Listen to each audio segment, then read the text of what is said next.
Hi all, welcome to module 10. In this module, we'll talk about database security, backup and recovery. The first thing that we're going to try to understand is the concept of DBMS users. So a database user is a user that gets access to a certain set of DBMS actions. For example, in the practical modules that we did last week, when you went to the IMAT console and clicked on create DB credentials, a username and a password was generated that allowed you to access a specific database, and the database was also named after the username. So permissions to create data, to modify schema inside the database, to update data, to create indexes, to update indexes, etc. were all privileges that were given to that user on that particular database only, right? Similarly, you can actually create more users, have more specific privileges on one or more databases. It's important to understand that a database user is very different from the notion of an application user for the web app. For example, in my case, I use the username Coco98 to log into a database called Coco98 and perform actions there. However, in my database, I had the data models for the user table and the articles table, and the user table contained users that had nothing to do with the user Coco98. So application users are different from database users.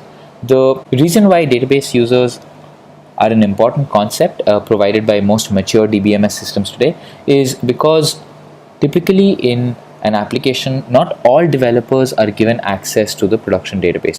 Only a few key members of your organization will have the access to the database credentials, which will allow your web app code to talk to your database. So the way to ensure appropriate security of your databases that are managed by your DBMS is to use database users carefully. So we should create appropriate roles for members within our organizations and appropriate access credentials for the different pieces of software that access the database. We should also use the equivalent of HTTPS, which is called TLS, for network level security so that nobody can intercept the connections between the web app and the database server. Now, the database is essentially the state of the entire application. The web app source code of our application represents how the application works, but the database actually represents what the application is at any particular instant. So for example, an e-commerce site has a different amount of stock at any instant. So what the state of the e-commerce site is represented only by its database. If we lose the information inside the database, our entire application actually cannot be recovered. In case we lose portions of our source code, it might be possible for us to recover our source code or to rewrite our source code, but in case the data that has been dynamically created by the activities of our web app or the activities of our users are lost, the entire state of the application as it was is also lost. So it's extremely important to start backing up our database, and every DBMS provides several different ways of backing up data. The most common method is dumping and restoring data. So DBMSs provide commands to export an entire database into a single file or into a set of single files, and this is referred to as dumping data. Another DBS command allows to import this set of files or a single file and use that to create or populate an existing database. So a backup strategy is to take dumps or take snapshots of the database manually at regular intervals, and then in case of an emergency situation when a restore is required, the database is restored from this dump or from this snapshot. This obviously means that the last state of the application that we have is when the snapshot was taken, and all the information that was captured in the database after the snapshot was taken is lost. Another style of backup, which is more automated, is replication.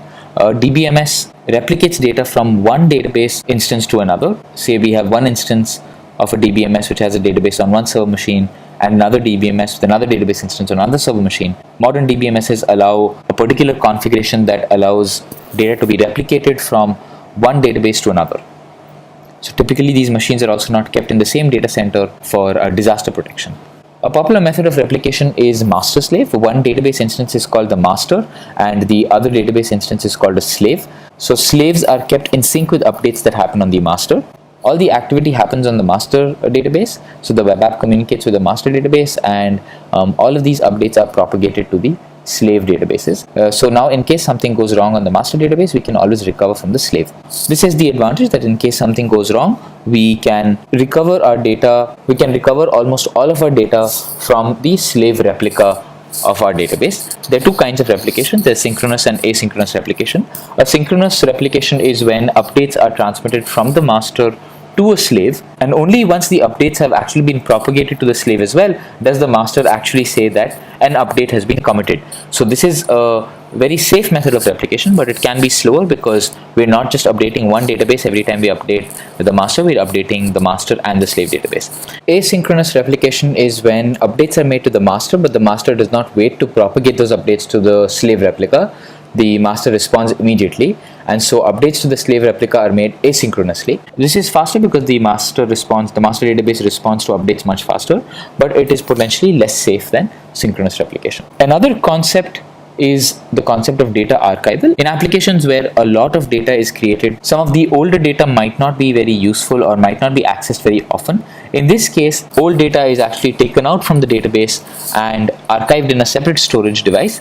And these secondary databases actually might be different kinds of databases, or might be on different kinds of hardware that are slower to access and are able to store larger volumes of data. It is important to archive this old data and not just delete the old data, because the old data might be important for analytics purposes or for regulatory compliance purposes. It is important to think about data recovery and what kind of guarantees we want for the data recovery of our application from the very beginning. It's important to think about because data can be lost because of several reasons.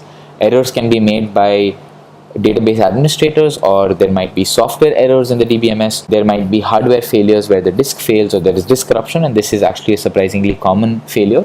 So to be resilient to these kinds of errors, it is important to think about what the recovery characteristics of our applications are. How much time do we want to be able to recover our entire database and our application when our application is live? Most DBMSs try to be resilient fairly automatically to most of these errors. For example, we discussed that most DBMSs provide backup strategies that allow a recovery from a full data loss, but in case there is partial data corruption, then databases try to recover from it automatically. Like we discussed transactions in the last module. In case a transaction could not complete entirely, the database detects that a few operations have happened which need to be rolled back, and the database is able to roll back those operations.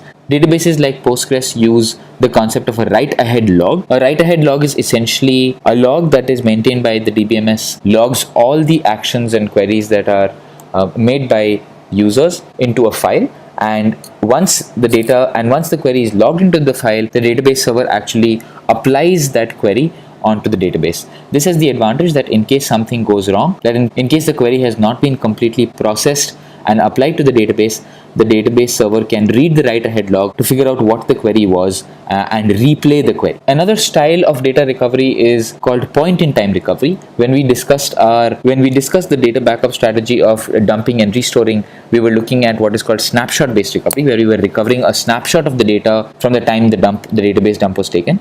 A point-in-time recovery is a more complex kind of recovery when we want to recover the database state as it was at any particular time in the past.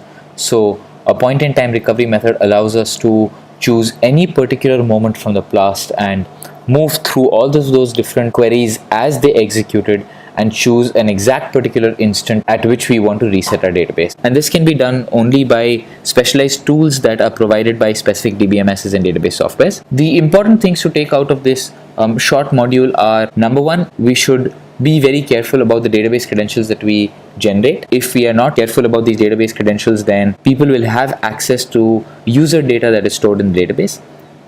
It is important to keep these DBMS credentials safe. For example, these credentials should never be stored in a Git repository, because in case it's an open source project or if the project source code is open, then people can just use the DBMS credentials to log into the database and create all kinds of havoc. It is important to have a data backup and a data recovery strategy for an application in production. In the simplest case, just having a manual daily database dump strategy is always a good thing to start with.